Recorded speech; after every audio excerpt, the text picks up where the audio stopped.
पित्रे ब्रह्मोपदेष्ट्रे मे गुरवे दैवताय च प्राप्याय प्रापकायास्तु नमः श्रीनिधये नमः।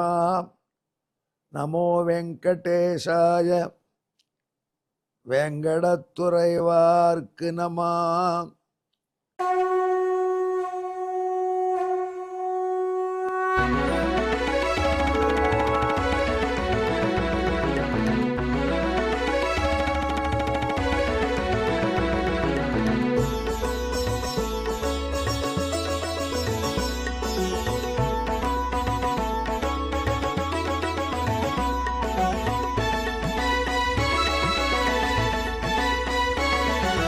सहस्रनामं सहस्रनामं श्रीवेङ्कटेश सहस्रनामं सहस्रनामं सहस्रनामं श्रीवेङ्कटेश सहस्रनामं।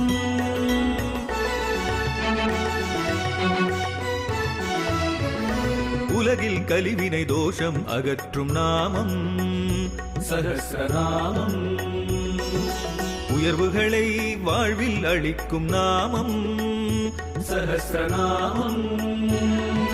திருமலையில் தினம் அர்ச்சனை நடைபெறும் நாமம் சஹஸ்ரநாமம்.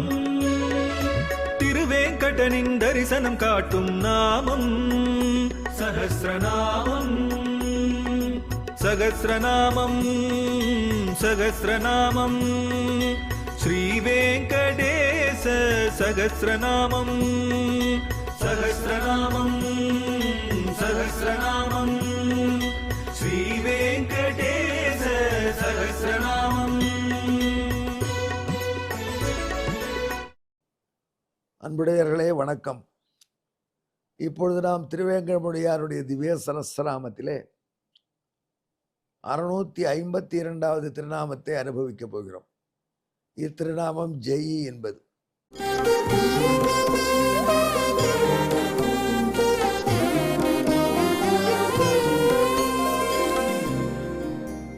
உங்களுக்கு தெரிஞ்சிருக்கும், பாரதம் என்கிற மகாபெரும் இதிகாசத்துக்கு ஜெயம் என்றே பெயர். ஜெயம்னா வெற்றி தானே, நமக்கு தெரியும். எல்லாருக்கும் ஜெயம் வேணும், ஆசைப்படுறோம். ஸ்ரீராம ஜெயம் ஸ்ரீராம ஜெயம்னு எழுதுங்கிறோம். அது நோட்டெல்லாம் கொடுக்குறாங்க. ராமஜெயம் எழுதினாலே இத்தனை ராமஜெயம் எழுதணும், இவ்வளோ கோடி ராமஜெயம் எழுதணும் அப்படிங்கிறாங்க. இந்த ஜெயம் என்பது பாரதத்துக்கு பெயர். பாரத இலக்கியத்தில் ஹீரோ முக்கியமாக கிருஷ்ணன். யாரும் கிருஷ்ண ஜெயம் எழுத சொல்கிறாங்களா? கிடையவே கிடையாது. கிருஷ்ணனும் ராமனும் ஒருத்தர் தான். ராமனுடைய இன்னொரு பிறவி தான் கிருஷ்ணன். அது திருமால் தான். எங்கேயாவது கிருஷ்ண ஜெயம் என்று எழுதுகிறோம். ஆனால் அவர் எந்த இலக்கியத்திலே ஹீரோவாக நிற்கிறாரோ அந்த இலக்கியத்துக்கு ஜெயம்னே பேர். ஜெயோநாம இதிகாசோயம் ஜெயோநாமே இதிகாசோயம்னு ஜெயகா என்றே நம்ம மகாபாரதத்துக்கு ஒரு பெயர் உண்டு. அதற்கு பல காரணம் சொல்கிறாங்க. இவங்களாம் கேள்விப்பட்டிருப்பீங்க. நீங்கள் சான்ஸ்கிரிட்டில் கோட் நம்பர்ஸ் வச்சுருக்காங்க. ஒரு எழுத்து ஒரு எண்ணை குறிக்கும். அதுக்கு ஒரு சிஸ்டம் இருக்குது. கட்டப்பயாதி முறைன்னு பேர். அது கையில வாயிலே நுழையில கட்டப்பயாதி முறை. ஆனால் சான்ஸ்கிரிட்டில் க க க க க 5 எழுத்து இருக்கு இல்லையா? காவுக்கு 1, கான்னா 2, கான்னா 3, கான்னா 4, ஞான்னா 5. மறுபடியும் சா வருது. அப்புறம் அதுலேயும் 4 சா இருக்கு. ச ச ஜ ஜ ஞ. அது சா என்பதற்கு 6, ச என்பதற்கு 7, ஜ என்பதற்கு 8, ஜ 9, அப்புறம் ஞா 10. முடிஞ்சு போச்சு. ஞாங்கிறது சைஃபர். முடிஞ்சு போச்சு. இப்போ காவில் இப்படி 1லேருந்து 10க்கு வரக்கூடிய சைஃபர் வரைக்கும் 10 எண்களே 9 எண்களுக்கு ஒரு எழுத்து, சைஃபருக்கு ஒரு எழுத்து கிடச்சிடுது. அதனால் நீங்கள் இப்போ கர அப்படி கக அப்படின்னு சொன்னீங்களாண்ணா, ககன்னு சொன்னீங்களாண்ணா, க 2 கா 3 23 ஆகிடும். வாண்ட் டு ரைட் கக என்ன பண்ணலாம்? 23 ககன்னு எழுதலாம். ஆனால் அதுலேயும் ஒரு வேடிக்கை வச்சுருக்காங்க. அதை அப்படியே எழுதக்கூடாது, திருப்பி வாசிக்கணும். ககங்கிறத கன்னு வாசிக்கணும். அப்படின்னா என்ன ஆகும்?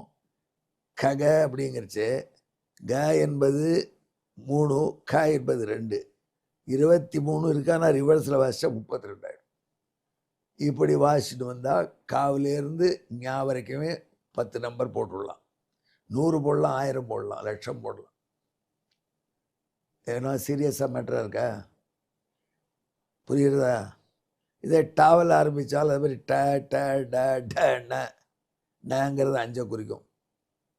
அதே மாதிரி மேலே க ட த த த த அதுக்கப்புறம் நங்கிறது 0 குறிக்கும். அதே மாதிரி த என்பது 6 குறிக்கும், த என்பது 9 குறிக்கும். இப்படி அவர் ஒரு கணக்கு வச்சுருக்காங்க. இதில் க ட ப பாவில் ஆரம்பித்தா ப ப ப ப ப பா 1 ப 2 பா 3 பா 4 மா 5. மறுபடியும் யா வரதே. அப்போ என்ன பண்ணுவாங்க அவங்க? யாழ் 1லேருந்து எண்ணிக்க விட்டாங்க. யா 1 ரா 2, அதே மாதிரி ஏரா லாவ ஷ ச ஹா 8. இதுக்குள்ளே நீங்கள் இப்படி இது தெலுங்குக்காரங்களும் நான் யூஸ் பண்ணுறேன். தெலுங்கு பார்த்ததில் இன்னும் விசேஷமாக அவங்க இதை ஃபாலோ பண்ணுறாங்க.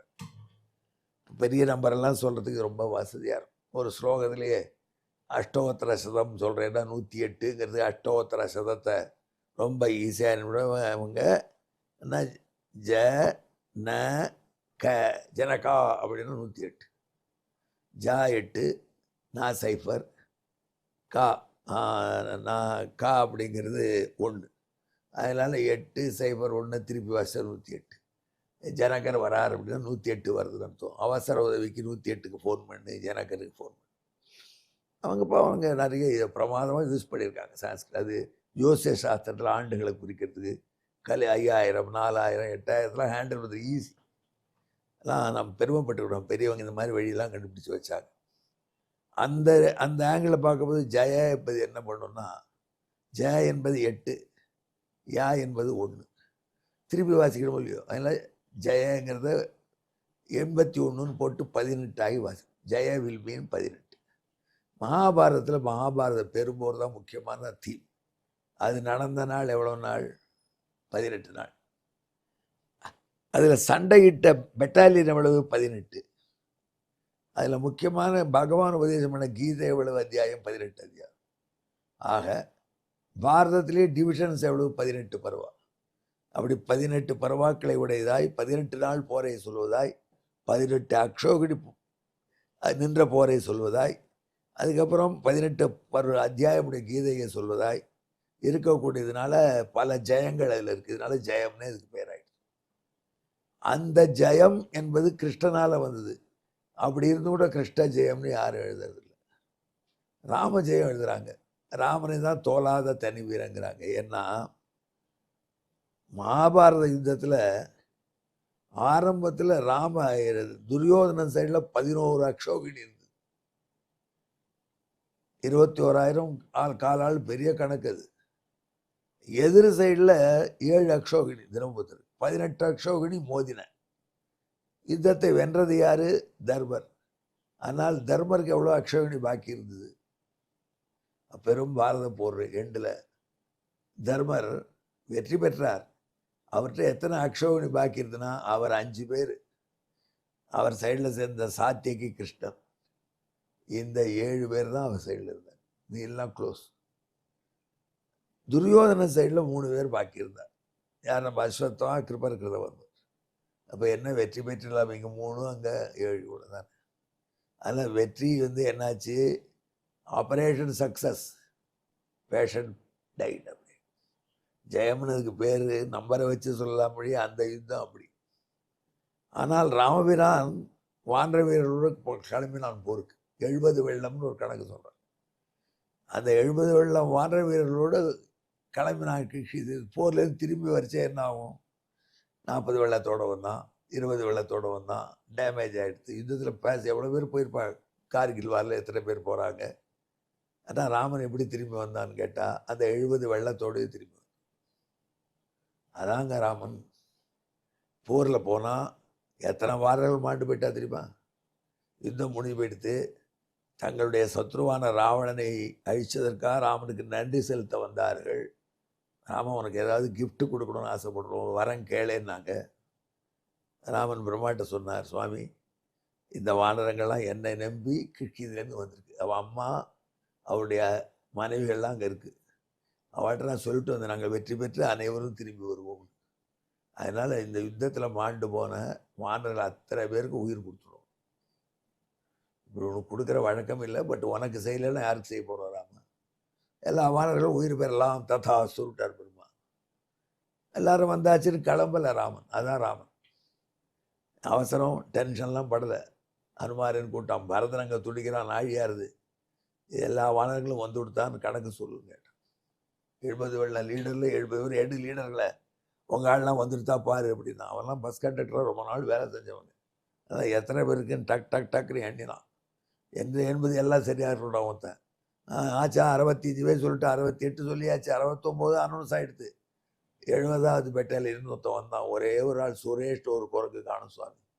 இது எல்லாரும் அவைலபிள். அந்த சுரேஷ் இல்லாமல் போயிடலாமா ஊருக்கு? ஒருத்தன் தானே. நத்திங் டூ யூனிட்டார். அவன் சுரேஷ் எங்கே இருக்கான்னு கொண்டு வா. உடனே பார்த்தா யுத்த களத்தில் சுரேஷ் இல்லை. சுரேஷ் பாடியே காணும், ஐடென்டிஃபை பண்ண முடியல. என்னடா இது சுரேஷ் எழுதிருக்கல? அது கிஷ்கிந்திக்கு ஓடி போயிட்டு தோணுவான்னு ஒருத்தன். இன்னொருத்தன் நான் போரில் பிள்ளை எங்கால் ஓட மாட்டான், ஜாக்கிரதை, சண்டை போடாதீங்கடா, கிஷ்கிந்தைக்கு போய் எட்டு வானார். அனுமார் அடிச்சார். என்ன வந்திருக்கேன்னு இருப்பா, அவசரம் அப்புறம் பேசுகிறேன்னார். சுரேஷ் வீட்டுக்கு போனார் நேர. சுரேஷ்னா இன்னும் வரலன்றாங்க.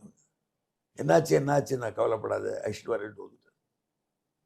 இங்கே வந்தார். சுரேஷ் வீட்டுக்கும் வரல, கிஷ்கிந்திக்கு போகலன்ட்டார். உடனே யமனை கூப்பிட்டு கேளுந்தார். போனான் சுக்ரீவன். ஹலோ பிரதர், நான் யமனை.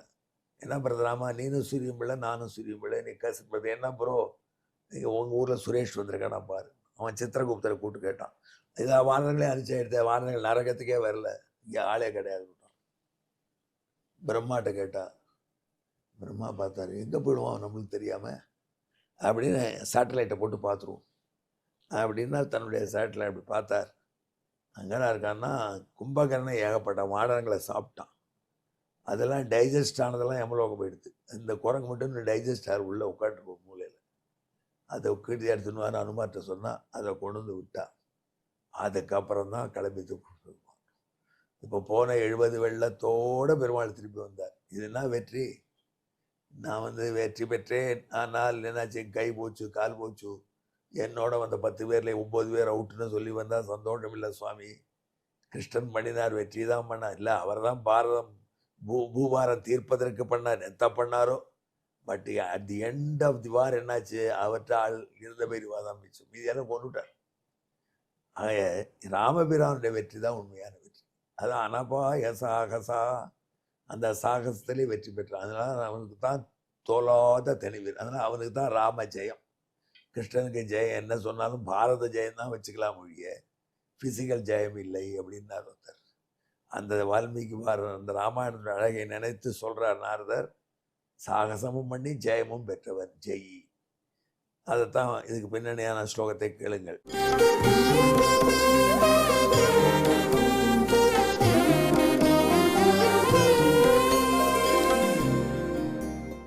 தஸ்மின் ரணே சாகசமூர்த்திரேஷகா விநாசகாயம் ஜெயமா பபுமா சதா ஜயன் எவமசோ யதோஸ்தி ஜெயீதி நாம்னா ஜெகதி பிரசித்தா. இதற்கு தமிழ் கேளுங்க. அச்சமரதனில் துணையின்றி வென்ற தோலாத தனி வீரன் ஜெய்யாம். எங்கே இரண்டும் கலந்து ஜெயிப்பீங்கள். ஜெயினே நமகா, நமோ வெங்கடேசாயா, வெங்கடத்துறைவார்க்கு நம. நன்றி, வணக்கம்.